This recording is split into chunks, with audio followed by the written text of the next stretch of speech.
Hi, I'm Darcel Lobo. I'm an attorney in Seattle. I own my own law firm, and I help law firm owners open a law firm or manage their law firm like the business that it is. So they can have a law firm and a career that supports the way they want to live their lives, and they're working on the business instead of always working in the business. So it's to kind of help them get in control and get back in the driver's seat and run their law firm like the business that it is. Because I tell my clients all the time, yes, you're a lawyer and you can be the best lawyer, but if you have no clients that are paying you, it's not doing you any good, at least not in your business. And so let's focus on putting our business owner hat on and running our law firm as a business, because in my opinion, lawyering comes secondary to being a business owner when you own your own law firm.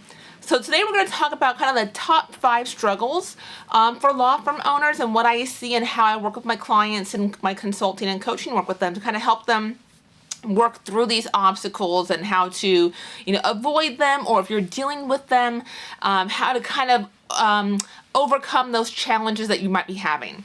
So the first one that I see, and these aren't really in order, but they're kind of like my 5 biggies, and it really comes down to running their law firm as a business, and the want and the desire to help their clients. So most of my law firm owners, and probably you as well, you went into the practice of law for a reason. You want to help people with the issues that they're having, regardless if it's, criminal defense, if it's immigration, if it's family law, if you do estate planning like I do. There's a reason why you went into that practice, and the core of that is wanting to help people. But we have to balance that against that we're actually running the business. And for too many law firm owners, sometimes that desire, that pull to want to help a client isn't necessarily it's not the best fit for their business and for their law firm. And so we have to make sure we're balancing those things. And so when it comes to even just internally in your law firm, how are we processing those cases? How are they getting done? Are they getting done efficiently? Are there certain practice areas where you're not having a very good return on your investment, right? The amount of time it takes you to get that work done, the fee for doing so is really it's not a good match, right? Are you undercharging on your flat fees? Are you not billing people for all your time? I talk to so many law firm owners who write down their invoices before they even send them out. They're already preemptively deciding that the bill is too high, that it's too much, that the client can't pay for. They're already making these decisions before the client has even had a chance to see the bill. If your invoice is for your actual time spent and it's for the work that you did, then that is a fair and reasonable invoice to send out, and you deserve to be paid for it. So if after the fact, if you decide to offer a client a payment plan or to discount an invoice just for the sake of getting it paid and closing it out, that's one thing, and even then I would say we need to talk about that. But for you to preemptively be discounting your rates or your flat fees or your time or whatever it may be before you've even sent the invoice to the client, you're already devaluing your service. And I do primarily flat fee billing in my law firm. I still run my law firm. And I'm actually transparent with my pricing. So my pricing for my services is on my website. When someone schedules a consultation, they get an intake guide to kind of help warm them up and to kind of onboard them before the consultation, which breaks down kind of fees and what to expect. Okay, and so by putting it out there beforehand, the client already knows what to expect, so it's not a sticker shock to them when I tell them what the fee will be during the consultation. And so I'm not preemptively having to discount my fee. Now, if you think that the time is genuinely that's been tracked, if it's overbilled, then yes, but that's not what we're talking about here. We're talking about my law firm owners who just maybe feel bad or feel that their client can't afford it. And so they preemptively are discounting their fee, writing off time. You are leaving so much money on the table, and you're also reducing the value of the service that you provide to your client. You are providing your client with a service. You have done something for them that they've really needed. Most of our clients that are coming to us are, when they're coming to a lawyer, they're experiencing something that they've never experienced before. It's maybe very devastating, and you're helping them out of a very difficult situation. Not all the time, but for a lot of practice areas that can be true, right? And so I don't want you to preemptively reduce the value that you bring to the table. And that's what I mean when I talk about balancing managing the business, but also that want and desire to help clients. We have to make sure that those two are working hand in hand, and that one's not being pinned against the other, okay? Second issue that I talk to a lot of my law firm owners about is, finding clients. And maybe for my law firm owners who are, new to going out on their own, or have changed practice areas, or maybe they've come from a firm where they didn't have to go out and get the business. The business was already there. And now as a law firm owner, they have to go out and bring that business in the door, right? So I want all my law firm owners to understand that you don't have to go out and find clients. Like, I think maybe we can rework the thinking of that you don't have to go find clients and go searching for clients, because the clients are already out there. The clients already need you. They already want you. They're already looking for your help. The question is, how do we position you in front of them?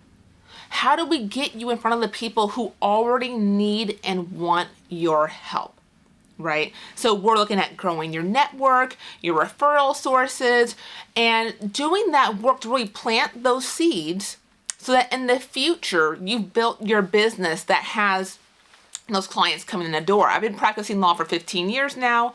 I've been out on my own for 8 years. While I still do marketing in my firm, and I still am consistently putting out, content and developing my, network and referral base, like, it is at a point where the seeds that I sowed 5-10 years ago are coming back to me many times over. And so it is a long game, but there are some things you can do right away to start positioning yourself to be in front of the clients that need you and want you and are willing to pay for your services.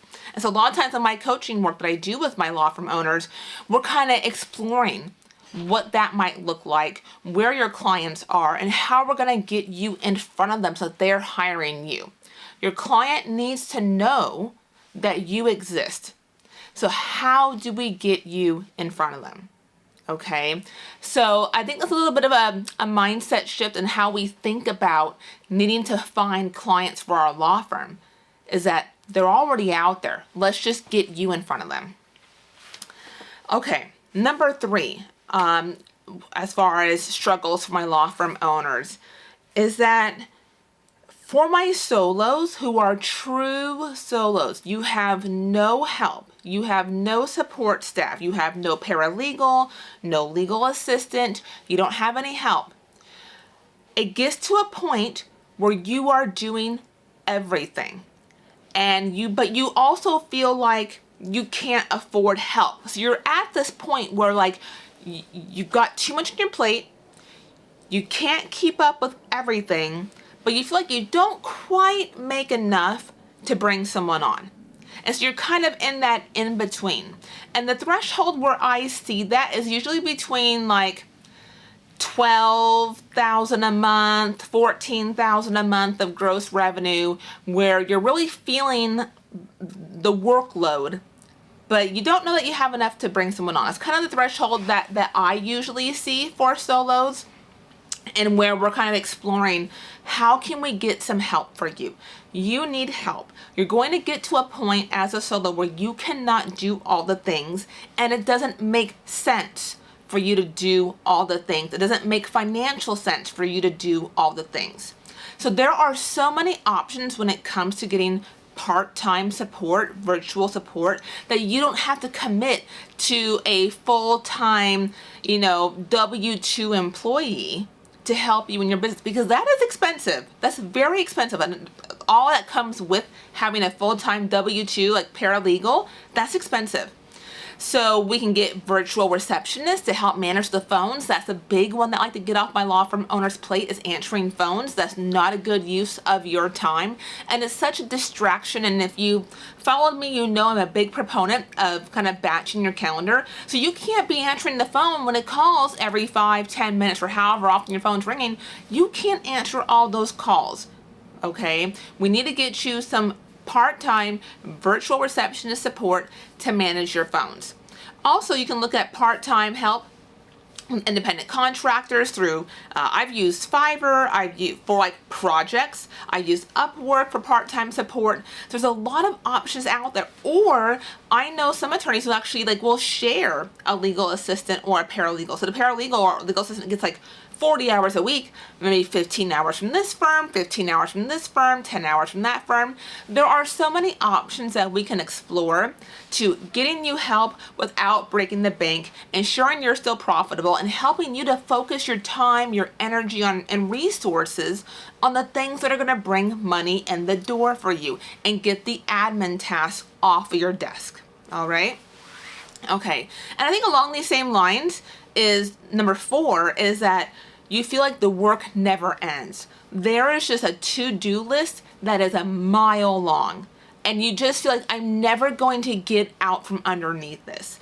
I can't do all these things. And that's when we're getting into overwhelm and the burnout and just the sheer exhaustion of all the things that you have to do, because as a law firm owner, you are responsible for all the things, right?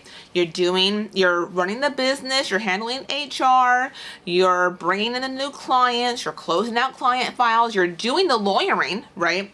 And I shared with you, lawyering is the smallest part of my day. Actually doing the legal work, that's the smallest part of what I do as a law firm owner. But that's intentional, and I have the systems and processes in place, and I have the support staff that allows me to do that, so I can keep doing the things that makes the firm money. And because I'm primarily flat fee, that structure works for me and for my firm.